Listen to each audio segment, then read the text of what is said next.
Assalamualaikum, kita lanjut materi bab 2, Zat dan Perubahannya untuk SMP kelas 7 program Sekolah Penggerak.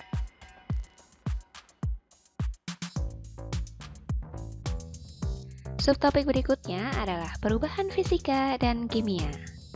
Yuk kita lihat dulu video berikut ini. Selembar kertas akan kita kenai perubahan. Kita sobek menjadi dua bagian.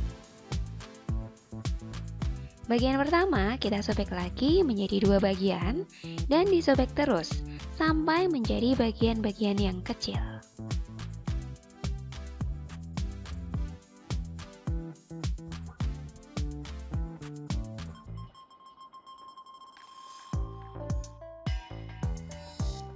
Bagian kedua kita bakar.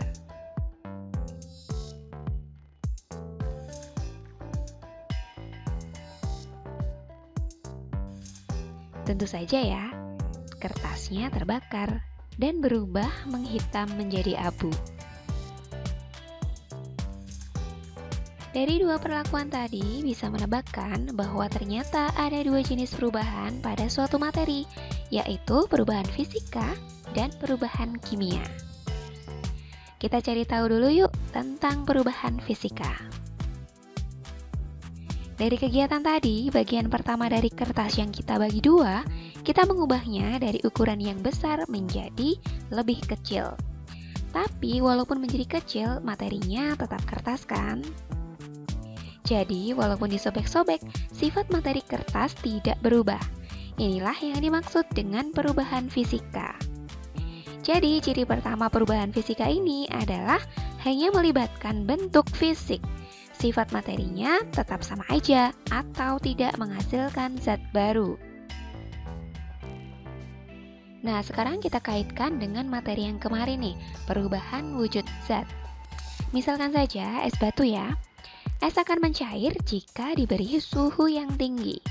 Kalau kita masukkan lagi air tersebut ke dalam freezer, bisa membeku lagi menjadi es. Betul? Nah, terjadi perubahan kan? Perubahan ini juga termasuk perubahan fisika. Pada perubahan fisika, setelah berubah akan dapat kembali berubah menjadi wujud yang semula. Karena sebenarnya materinya tetap sama. Es dan air sama-sama merupakan H2O. Jadi, ciri kedua adalah dalam perubahan fisika, setelah berubah, maka nantinya bisa berubah lagi kembali ke wujud semula atau reversible karena perubahannya bersifat sementara. Contoh perubahan fisika yang lain adalah membuat larutan gula, kapur barus menyublim, rel kereta api memuai, beras digiling menjadi tepung, membuat kain dari benang, aluminium dibuat menjadi peralatan makan, pembuatan gerabah dari tanah liat, dan siklus air. Nah, air ini istimewa nih, karena di mana-mana kita menjumpainya baik dalam wujud padatan, cair, maupun gas. Kan katanya 2/3 dari bumi ini merupakan air. Air ini yang dimaksudkan adalah dalam 3 wujud tersebut. Di dalam siklus air, air dari laut, sungai, danau, maupun perairan lainnya, serta air dari dalam tumbuhan menguap. Penguapan dari perairan tersebut disebut evaporasi. Sedangkan penguapan air dari tumbuhan disebut transpirasi. Penguapan terjadi akibat panas dari matahari, kemudian terbentuklah uap air. Uap air naik sampai mencapai tempat yang tinggi, kemudian bertemu udara dingin, maka akan mengembun sehingga membentuk awan. Awan terdiri atas tetesan-tetesan air yang sangat kecil. Awan terbawa oleh angin. Jika awan mencapai ketinggian yang sangat tinggi, yang suhunya sangat dingin, maka tetesan-tetesan air yang kecil akan bergabung membentuk tetesan air yang lebih besar, yang akan turun sebagai hujan. Proses ini disebut dengan presipitasi. Air hujan turun ke bumi, mengalir ke sungai, danau, atau diserap tumbuh-tumbuhan. Air dari perairan darat sebagian akan bermuara ke laut. Proses ini terjadi berulang-ulang, sehingga disebut dengan siklus air. Beralih ke perubahan kimia. ketika kita membakar potongan kertas yang kedua tadi, apa perubahan yang kalian amati? Setelah terbakar, kertas menghitam dan berubah jadi abu. Abu yang dihasilkan ini berbeda sifatnya dengan sifat kertas. Inilah ciri perubahan kimia, yaitu melibatkan reaksi kimia dan membentuk zat baru. Dalam hal ini, video tadi menunjukkan reaksi pembakaran. Abu yang sudah terbentuk tidak dapat kembali menjadi kertas lagi. Seperti halnya nasi yang setiap hari kalian konsumsi. Nasi berasal dari beras yang dimasak. Apakah nasi bisa kembali menjadi beras? Enggak lah ya. Ciri kedua perubahan kimia yaitu zat yang berubah tidak bisa kembali ke bentuk semula atau kita sebut dengan irreversible dan bersifat tetap. Contoh perubahan kimia lainnya adalah pembakaran, pembusukan, proses fotosintesis, fermentasi, menyalakan petasan, daun layu, dan lain-lain masih banyak lagi. Pada saat perubahan kimia terjadi, berarti bahwa suatu reaksi kimia telah terjadi. Reaksi kimia biasanya ditulis dalam bentuk persamaan dan ditulis berupa kata atau simbol. Contohnya, jika kalian membuat donat dari tepung, mentega, telur, dan gula, maka persamaan reaksi dapat ditulis dalam bentuk kata-kata seperti ini. Dalam persamaan tersebut, tepung, mentega, telur, dan gula adalah bahan-bahan sebelum reaksi kimia atau disebut sebagai pereaksi. Sementara donat adalah hasil yang diperoleh setelah reaksi kimia tersebut selesai. Donat adalah produk suatu reaksi. Dengan kata lain, persamaan kimia dapat ditulis sebagai berikut ini.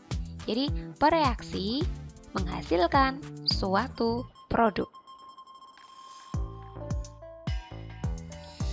Ada 4 tanda-tanda reaksi kimia, yaitu yang pertama, adanya perubahan warna.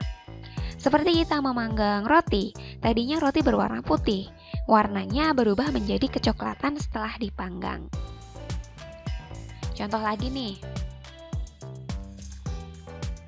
cairan timbal 2 nitrat yang berwarna bening dicampur dengan cairan kalium iodida berwarna bening juga. Jadi dua-duanya warnanya bening. Nah, setelah tercampur akan terbentuk warna kuning dalam cairan tersebut, yaitu timbal 2 iodida. Nah, yang kuning itu namanya timbal 2 iodida. Persamaannya seperti ini. Timbal 2 nitrat ditambah kalium iodida menghasilkan timbal 2 iodida dan kalium nitrat. Kedua adalah terbentuk gas. Dapat dilihat pada reaksi antara logam magnesium yang dimasukkan ke dalam cairan HCl atau asam klorida. Terbentuk gelembung-gelembung udara sebagai hasil dari reaksi kimia keduanya. Kemudian, tanda reaksi selanjutnya adalah terbentuk endapan. Biasanya reaksi awalnya adalah larutan menjadi keruh setelah dicampur. Nah, keruh terjadi karena adanya padatan yang tidak larut, yang kemudian menumpuk menjadi endapan. Contohnya adalah campuran antara larutan natrium karbonat ditambah larutan kalsium klorida menghasilkan endapan kalsium karbonat dan larutan natrium klorida.